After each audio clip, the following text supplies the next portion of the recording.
నిన్న విశాఖపట్నం ప్రభుత్వ భవనాలను తాకట్టు పెట్టావు. నేడు రాష్ట్ర సచివాలయ భవనాలు తాకట్టు పెట్టావు. రేపు 5 కోట్ల ప్రజల ఆస్తుల్ని తాకట్టు పెట్టడానికి సిద్ధంగా ఉన్నావా? దానికైనా సిద్ధం అంటున్నావు? ఎవరు బాబుగాడు ఆస్తులని నువ్వు సచివాలయాన్ని తాకట్టు పెట్టావు? నీ తాడేపల్లి కొంపను తాకట్టు పెట్టు, నీ హైదరాబాదులో లోటస్ పాండ్ను తాకట్టు పెట్టు, ఇడుపులపాయలోని ఎస్టేట్ని తాకట్టు పెట్టు, కడపలోని ఎస్టేట్ని తాకట్టు పెట్టు, మద్రాస్ కోయంబత్తూర్ సముద్ర తీరాన ఉన్న నీ ప్యాలెస్ని తాకట్టు పెట్టు. ప్రజల ఆస్తులు తాకట్టు పెట్టడానికి నువ్వెవడవు? నీకెవరు అధికారం ఇచ్చారు? నవరత్నాల్లో చెప్పావా? నీ మేనిఫెస్టోలో చెప్పావా? పాదయాత్రలో ముద్దులు పెట్టేటప్పుడు చెప్పావా? బొగ్గలు నిమిరేటప్పుడు చెప్పావా? దుర్మార్గంగా మొన్న వైజాగ్లో 13 ప్రభుత్వ ఆస్తులు, భవనాలు, కాలేజీలు తాకట్టు పెట్టి 25,000 కోట్లు అప్పు తెచ్చావు.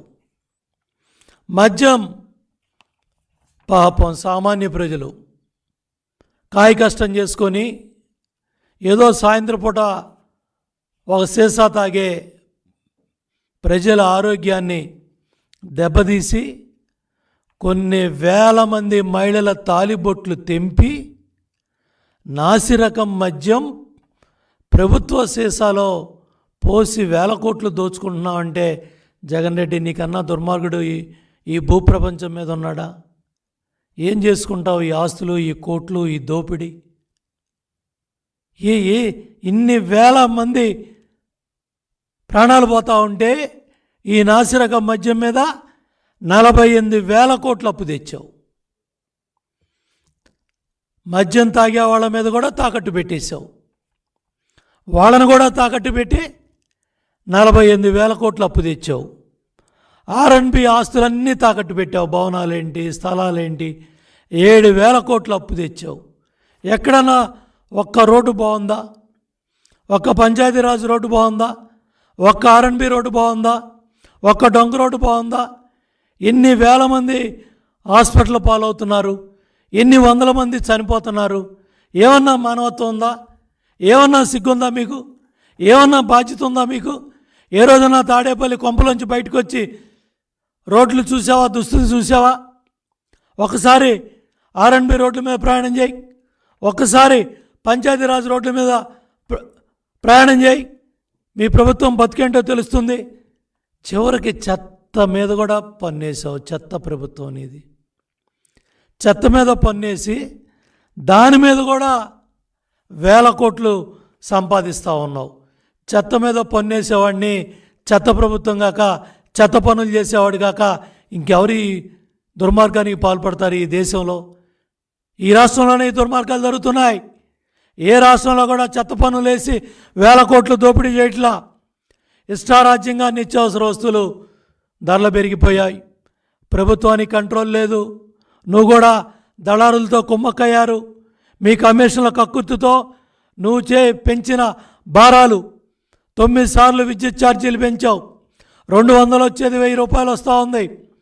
3 సార్లు బస్ ఛార్జీలు పెంచావు.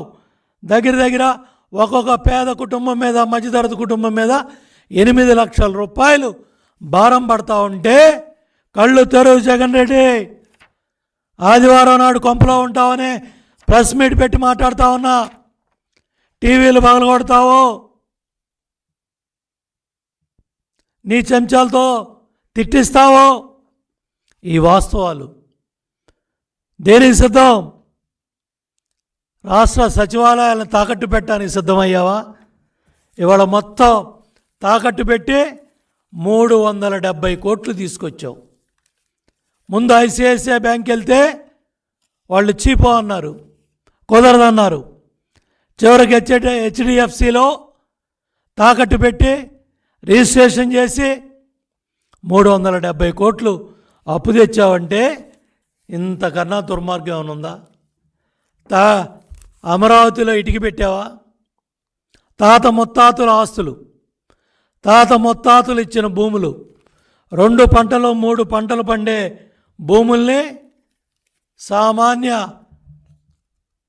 పేద మధ్యతరగతి వర్గాలకు సంబంధించిన రైతాంగం 34,000 ఎకరాలు వాళ్ళ ఆస్తులన్నీ కూడా రాష్ట్ర ప్రజల కోసం, రాష్ట్ర రాజధాని కోసం, ప్రజా రాజధాని కోసం, అమరావతి కోసం వాళ్ళు భూములు ఇస్తే మహానుభావుడు చంద్రబాబు నాయుడు గారు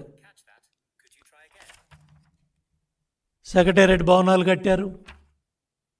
2017లోనే చెట్టు కింద ఉన్న పరిపాలనని, బస్సులో ఉండి పరిపాలన ప్రారంభం చేసిన రాష్ట్రాన్ని సెక్రటేరియట్ భవనాల్లో తీసుకొచ్చారు. నేలపాడులో మహానుభావులు రైతుల త్యాగాలతో హైకోర్టు భవనాలు నిర్మాణం అయినాయి. ఆ హైకోర్టు భవనాలు నేలపాడులో నిర్మాణం కాకపోతే ఇవాళ మాట్లాడే గొంతులన్నీ కూడా లేకుండా చేసేవాడి, ఆ గొంతులను కూడా నులివేసేవాడి. సోషల్ మీడియాలో రంగనాయకమ్మ గారి హోటల్ దగ్గర నుంచి సామాన్య మానవుడి దాకా, నిన్న గురజాల నియోజకవర్గంలో ఒక ఎస్టీ మహిళని మంచినీళ్ళు అడిగితే చంపేశారంటే, ట్రాక్టర్ పెట్టి తొక్కిచ్చావంటే ఎంత దుర్మార్గ ప్రభుత్వం నీది, ఎంత కిరాతక ప్రభుత్వం నీది, ఎంత ఫ్యాసిస్ట్ మెంటాలిటీ ఉన్న ప్రభుత్వం నీది జగన్ రెడ్డి. ఇవాళ ఈ భవనాల్ని, సచివాలయ భవనాల్ని రహస్యంగా రిజిస్ట్రేషన్ చేసి తాకట్టు పెట్టే హక్కు నీకెవరిచ్చారు జగన్ రెడ్డి? సమాధానం చెప్పు.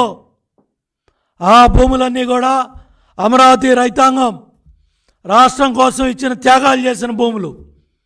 1600 రోజులుగా బెళ్ళాంబెట్టలను వదిలేసి ఎస్సీ ఎస్టీ కేసులు పెట్టించుకొని జైళ్ళకి వెళ్ళి ప్రాణత్యాగాలు చేసి గుండెలాగిపోయి వాళ్ళు పోరాటాలు చేస్తూ ఉంటే వాళ్ళ భూముల్లో కట్టిన సచివాలయాల్ని తాకట్టు పెట్టే హక్కు నీకు ఎవరిచ్చారు? సిగ్గుందా? ఈ రాష్ట్ర ముఖ్యమంత్రి జగన్ రెడ్డిని నేను ప్రశ్నిస్తూ ఉన్నా, ఎవడిచ్చాడు నీకు అధికారం? ఇవాళ 12 లక్షల కోట్లు అప్పు తెచ్చావు. ఏం చేశావు ఈ డబ్బులు?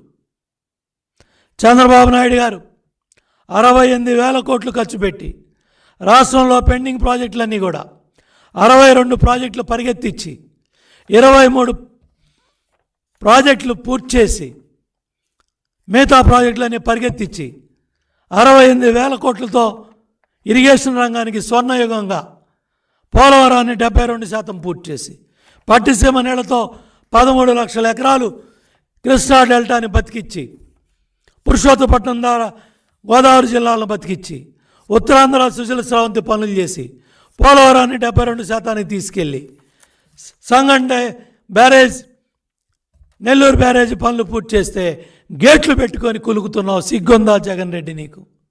వెలుగొండను గాలికి వదిలేసావు. వెలుగొండ ప్రాజెక్ట్ ఎప్పుడో పూర్తయ్యేది, దాన్ని నాశనం చేసావు. అందరినీ సమాధానం లేదు. గాలేరు నగరిని గాలికి వదిలేసావు. తెలుగు గంగ ఊసే లేదు.